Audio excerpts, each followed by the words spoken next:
Olá, inventores e inventoras de história!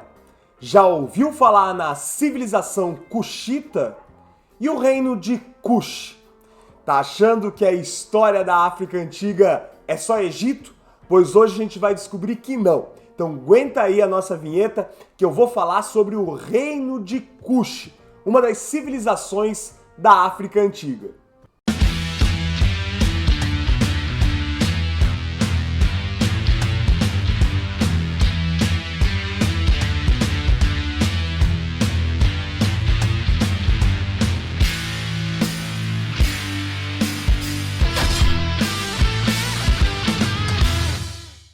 Sempre que a gente pensa em grandes reinos ou civilizações africanas, o primeiro exemplo que costuma vir na nossa cabeça, claro, são os egípcios. Muitas vezes, entretanto, o Egito é mais identificado como uma cultura do Mediterrâneo do que com um povoamento propriamente africano. Entretanto, hoje, nós sabemos que os egípcios não se voltavam exclusivamente para o Mediterrâneo. Muitas vezes, a grande civilização egípcia se voltava também para o interior do continente africano. E é aí que nós observamos a sua relação com um povo que vivia ao sul do Egito, a tal da sociedade Kushita, que teve ali uma relação que influenciou os egípcios e que, claro, também foi influenciada por eles. A sociedade Kushita, que deu origem então ao reino de Kush, se organizou no sul do território do Egito, um território que posteriormente a gente acabou chamando de Núbia e que hoje nós conhecemos como o Sudão. Sudão, aliás, é uma palavra de origem árabe, está associada à expansão islâmica que acontece posteriormente e que significaria terra de negros. A formação do reino de Kush teria se dado por volta do ano de 1700 a.C.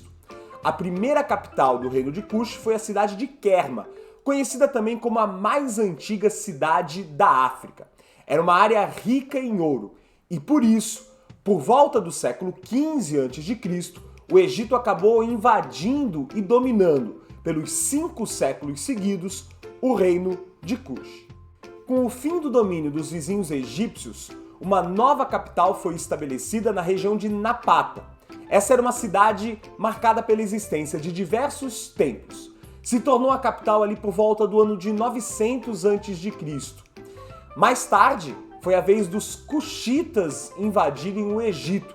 Eles chegaram a dominar parte do território egípcio entre os anos de 750 e 700 a.C., quando então a capital do reino de Kush mudou pela terceira vez e passou a ser a cidade de Meroé, que acabou se tornando um importante centro comercial na antiguidade.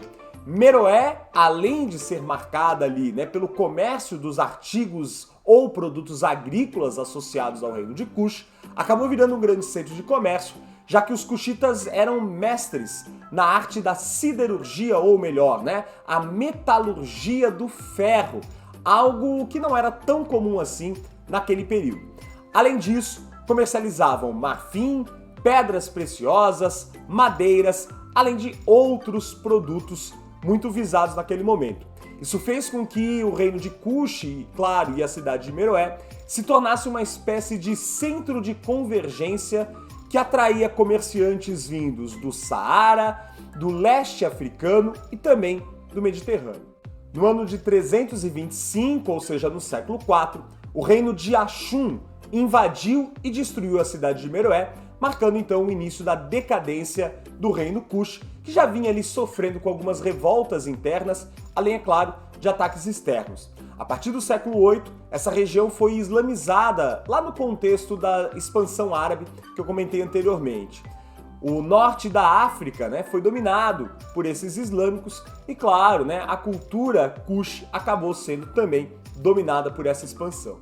O reino de Kush era uma teocracia assim como o Egito, ou seja, o rei ou o soberano do reino de Kush era visto como um deus vivo ou, em alguns casos, como um representante desses deuses. Aliás, o soberano era visto como uma figura essencial para o bem-estar da população, sendo ele diretamente responsável pelas chuvas, assim como pela fertilidade da terra. Quando um soberano do reino de Cush ou um soberano cuxita morria, as cerimônias fúnebres eram bastante grandiosas, né? Havia uma preocupação com relação a isso. Apesar, entretanto, da importância do rei, a figura dele era protegida ao máximo. Ou seja, ninguém via efetivamente o rei, ou quase ninguém. Ele costumava se comunicar com os súditos ou subalternos através de representantes. E mesmo quando ele atendia alguém, era comum que ele fizesse isso coberto, né? Ou separado dessa pessoa através de um tipo de cortina ou algum pano que evitasse que ele fosse visto pelas pessoas.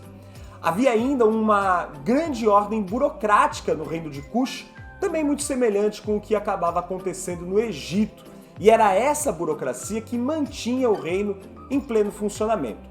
Vale a gente lembrar também, para encerrar o nosso vídeo de hoje, que as mulheres tinham um grande prestígio no reino de Cush, exercendo aí, né, um certo poder e até mesmo ocupando cargos públicos.